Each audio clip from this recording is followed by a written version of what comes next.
Hey, Ace on Knives. I'm doing a little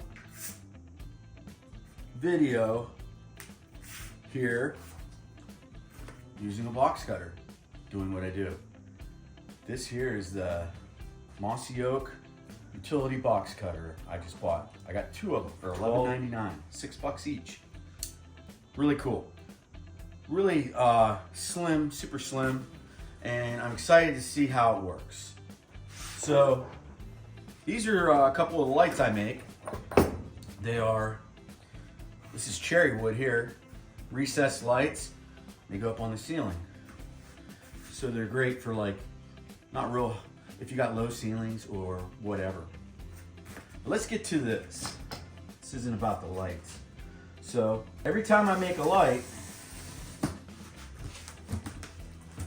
I have these they're just pre-made boxes that I kind of cut to shape.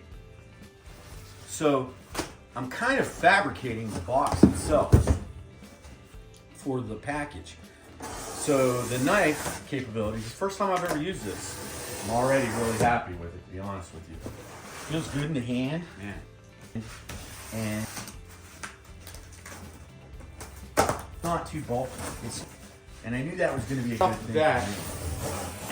I like to feel that I know that no matter how I hold this knife, this blade isn't going to get ejected.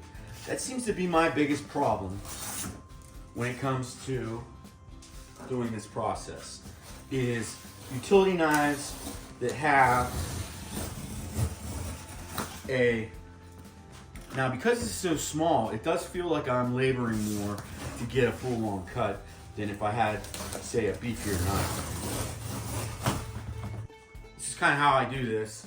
I'm doing two lights at the same time. This customer ordered two lights. So when I get customers that do a big order, I pack their light in a packing blanket with my company logo. I think it's a good idea if you sell or do items that are semi-fragile,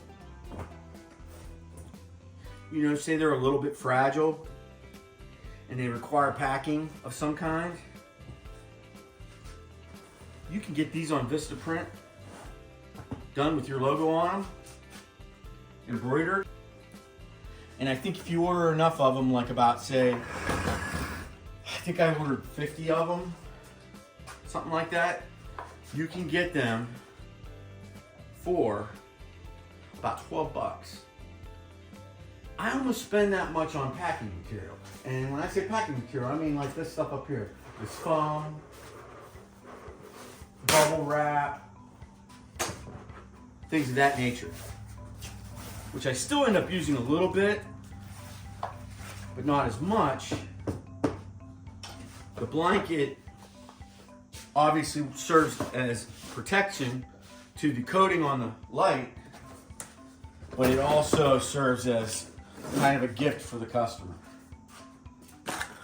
So if they want to use it as a dog blanket, or heck, you could use it as a person blanket if you want. Person blanket, never heard of that before, but hey. But a blanket for people, you have that capability. So I like to put the logo up, but I don't think that's gonna work on this one. I don't care who the shipper is. I use UPS almost primarily, or I'll use US Postal, and I don't care who the shipper is. They are tough on packages. Okay, so then, let's see here. Just like that. I make sure I got it centered pretty good, so then I just roll it over. So now, I don't keep rolling, because then you're doubling up the cardboard here and it makes it harder to work with. So now I got this end here ready. It's corrugated and it runs a certain direction. You can see the lines it runs. So when it's running this direction, folding it parallel to itself is easy. When they're running this direction, you gotta do a fold this way. It doesn't want to cooperate. So I'm gonna show you right here. You just do a little score. you want to cut that top layer of cardboard, and I'll do a little score, just like that, and they just drop right in. It's nice. I don't know where I picked that trick up. I think I saw somebody doing it on. Now I'm doing the second roll, just like that. You can almost never use too much tape. Now, tape's not cheap. It's not cheap. Okay, so now I'm just, same thing on this end. This is the final one though.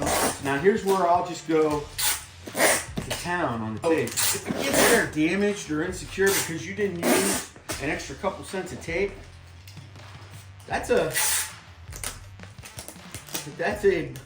business flaw that you have. Shipping is a very instrumental part of the process. It needs to be taken serious, specifically on the packaging end. It doesn't matter if it's the shipper's fault because they're too rough on the package. You still got to take care of your customer because UPS or whoever is not going to take care of your customer. That is your responsibility. So if that happens, now you got to make a whole nother item. If you do good customer service like me, I make a whole nother item and I get it out to them as soon as I possibly can. So now, talking about cutting into your profit margins and your bottom line taking a big hit.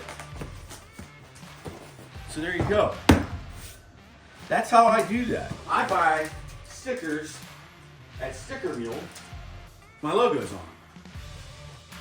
And I put it on the package. And then I take it one step further because these aren't that expensive. And I get fragile stickers. Not on every light do I need to put these all over the box, but on these lights, they're kind of expensive and they are fragile. So I will put a sticker on every end of this box. See, I can really, because these are packed good. So I can really, this is a heavy duty cardboard too. Every light I make, I have to do this. Every item I make, I have to do this, and I use this. I ought to do a review on tapers because these things, you can get some junky ones, and even the good ones are tough because this is, this is not a perfected product at all in the market. And if it is, it's probably really expensive to get a good taper. I'm always having a headache with these. This is about the best one I've ever had right here, and I still don't love it. Yeah, there you go. That's a moment inside Wood's Edge. That's my lighting company. A moment inside Wood's Edge, packing an item from scratch with either a cardboard flat or just maybe a pre-made cardboard box that's not done up. Those big things like that. And utility knife and taper. I like it.